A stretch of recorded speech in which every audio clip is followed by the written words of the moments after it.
PM Modi के बंगाल दौरे के बाद बदले ममता बनर्जी के सुर। ममता बनर्जी बोली, बीजेपी टीएमसी के बीच नहीं कोई झगड़ा। पश्चिम बंगाल की मुख्यमंत्री ने अब केंद्र और टीएमसी को लेकर कुछ ऐसा बयान दिया है जिसके बाद लगातार सियासी गलियारों में हो रही है चर्चा। दरअसल आपके लिए बता दें कि बीजेपी और टीएमसी के बीच में मतभेद और सियासी जंग की कहानी पुरानी है और अब आने वाले 2026 में विधानसभा चुनाव के आते ही हमने देखा कि किस तरीके से तल्खी और भी ज्यादा बढ़ी। दोनों पार्टियों ने एक दूसरे के ऊपर एसआईआर को लेकर काफी ज्यादा सवाल उठाए और वहीं भ्रष्टाचार और ममता बनर्जी की सरकार को उखाड़ फेंकने की बात बीजेपी के द्वारा की गई।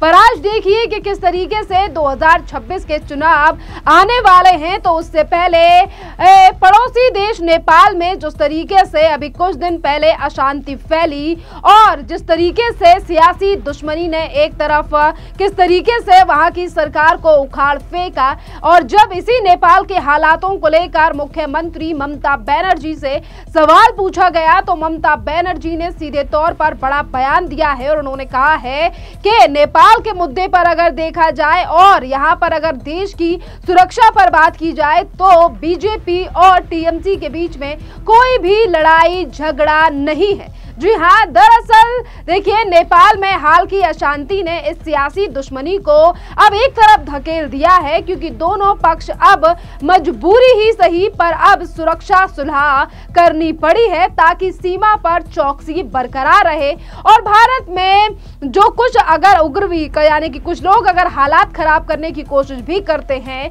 तो उन पर भी एक्शन लिया जा सके और यहाँ पर बॉर्डरों की सुरक्षा के लिए अब टीएमसी और जो केंद्र की बीजेपी सरकार है वो मिलकर काम कर रही। पश्चिम बंगाल का नेपाल के साथ करीब 100 किलोमीटर लंबा बॉर्डर है। इसमें सिलीगुड़ी संवेदनशील चिकन स्नेक इलाका भी शामिल है। नेपाल में भी जनजी विरोध प्रदर्शन ने सियासी उथल पुथल मचाई जिसके बाद भारत ने अपनी सीमा पर निगरानी तेज कर दी है।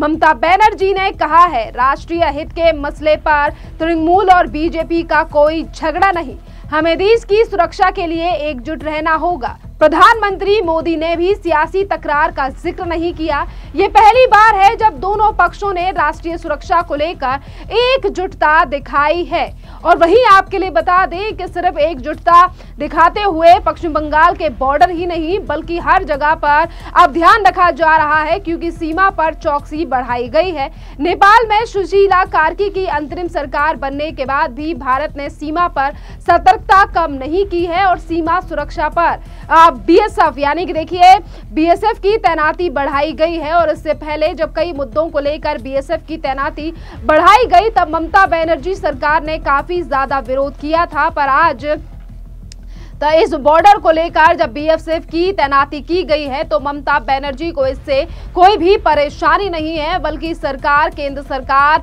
यानी कि जो राज्य सरकार है वो केंद्र सरकार का हर तरीके से साथ दे रही है। यहाँ पर बॉर्डर की देखरेख के लिए सेना की निगरानी भी यहाँ पर तेज हुई है और इसी के साथ एसएसबी बल बंगाल पुलिस के साथ मिलकर पानी टंकी ब्रिज का निगरानी कर रहा है और जो भारत और नेपाल को जोड़ता है। केंद्र और राज्य सरकार के बीच खुफिया जानकारी का आदान प्रदान भी अब तेज हो चुका है और देखिए यही इसी के साथ बता दें कि एक रिपोर्ट सामने आई जिसमें ये कहा जा रहा है कि पश्चिम बंगाल ने अपनी खुफिया इकाई सक्रिय कर दी है और इसके निष्कर्ष नियमित रूप से प्रधानमंत्री कार्यालय और राष्ट्रीय सलाहकार को भेजे जा रहे हैं। राज्य पुलिस के जो प्रमुख हैं राजीव कुमार खुफिया रिपोर्ट्स तैयार कर रहे हैं जबकि मुख्य सचिव केंद्र के साथ मिलकर तालमेल बनाए हुए हैं।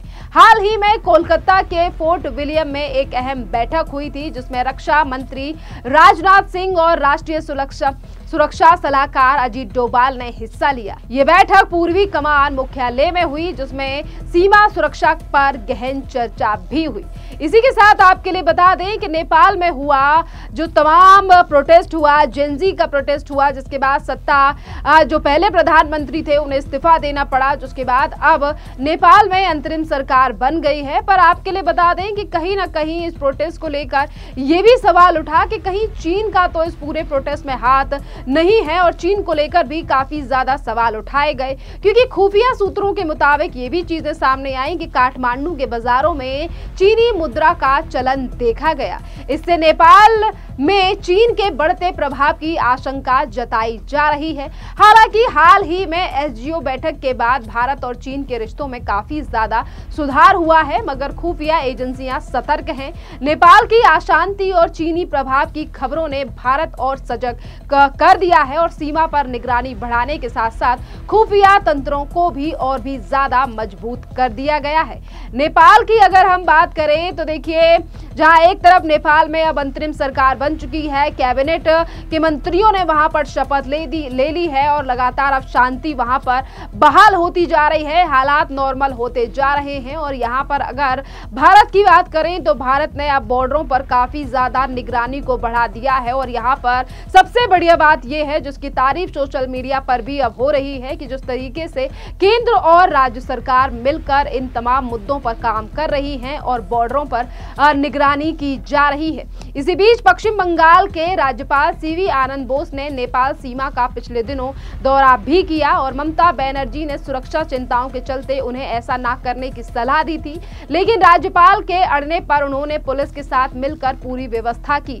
इसी के साथ राज्यपाल ने फांसीदेवा इलाके में सीमा की बाड़बंदी का जायजा लिया और सुरक्षा बलों से बातचीत भी की कि किस तरीके के हालात इस समय पर बॉर्डर में हैं। और नेपाल की स्थिति के बाद यानी कि केंद्र और राज्य सरकार एक बार जो है वो मंच पर खड़े हैं और भारत और बॉर्डर की सुरक्षा के लिए मिलकर काम कर रहे हैं। यह सुलह भले ही मजबूरी में की गई हो, लेकिन यह दिखाता है कि राष्ट्रीय सुरक्षा के मसले पर सियासी भेदभाव को पीछे छोड़ देना चाहिए, क्योंकि ये देश की सिक्योरिटी की बात है और सेफ्टी की बात है। सीमा पर बढ़ती सतर्कता और खुफिया तालमेल का इसका बड़ा सबूत है कि भारत अपनी सुरक्षा को लेकर कोई भी जोखिम नहीं उठाना चाहता है और ना ही तो कोई भी राज्य सरकार जोखिम उठाना चाहती है। और जो भी सहायता केंद्र सरकार के द्वारा और जो फैसले केंद्र सरकार के द्वारा लिए जा रहे हैं राष्ट्रीय सुरक्षा को देखते हुए बॉर्डरों पर, उसका भी स्वागत ममता बनर्जी की सरकार के द्वारा किया जा रहा है। इसी के साथ नेपाल के हालातों पर अब फॉरेन अफेयर्स एक्सपर्ट का भी बयान सामने आया है। सुनिए क्या कुछ कह रहे हैं foreign affairs expert Ravindra Sachdeva. देखिए, नेपाल के मिनिस्टरों की जो सूची आ रही है, एक तरह से देखा जाए तो बहुत ही अच्छी खबर है। ये नेपाल का नया सवेरा दिखता है, हो सकता है। जो मिनिस्टर्स फिलहाल अपॉइंट करे जा रहे हैं वो सब जाने माने, बहुत ही इज्जत वाले नेपाली टेक्नोक्रेट्स हैं। एक ने इलेक्ट्रिसिटी सेक्टर में रिफॉर्म किया, नेपाल में जो बिजली जाती थी इतनी ज़्यादा वो कम हो गई, उसको बहुत इज्जत मिलती है उस कारण। एक ने फाइनेंस और इकोनॉमिक रिफॉर्म्स पे काम किया है, एक ने लीगल प्रोफेशन में काम किया, तो ये सब टेक्नोक्रेट्स हैं। तो नेपाल का ये अच्छा सवेरा हो सकता है और हेडेड बाय अ वुमन। पर एक चीज़ है कि इसमें जो यंग थे, जो जेनजी थे, जिन्होंने ये रेवोल्यूशन चलाया, नेपाल का नया सवेरा लाए हैं, उनमें से कोई रिप्रेजेंटेशन फिलहाल नहीं दिख रहा, मुझे फिलहाल नहीं दिखा है, हो सकता हो। तो हम एक्सपेक्ट कर सकते हैं कि उनमें से भी कुछ यंग लोग इंटरिम मिनिस्ट्री में शामिल किए जाएंगे। तो नेपाल के पास ये बहुत ही अच्छा मौका है, सुनहरा मौका है एक नई सुबह का। देखिए, आपने एक्सपर्ट का बयान सुना और किस तरीके से उन्होंने हालातों का जायजा लिया और बताया है कि किस तरीके से इन तमाम चीज़ों के चलते एक नेपाल में बदलाव आएंगे। पर जो लोग अभी तक ये सवाल उठा रहे थे कि कहीं ना कहीं भारत में नेपाल जैसे हालात हो सकते हैं, वो पूरी तरीके से अब फेल हो चुके हैं, क्योंकि सरकार यहाँ मजबूत है और इस तरीके के हालात भारत में बिल्कुल भी नहीं होने वाले हैं। खैर, इस पूरे मामले पर अब आपकी भी जो राय हो, आप भी हमें कॉमेंट कर जरूर बताइए। धन्यवाद।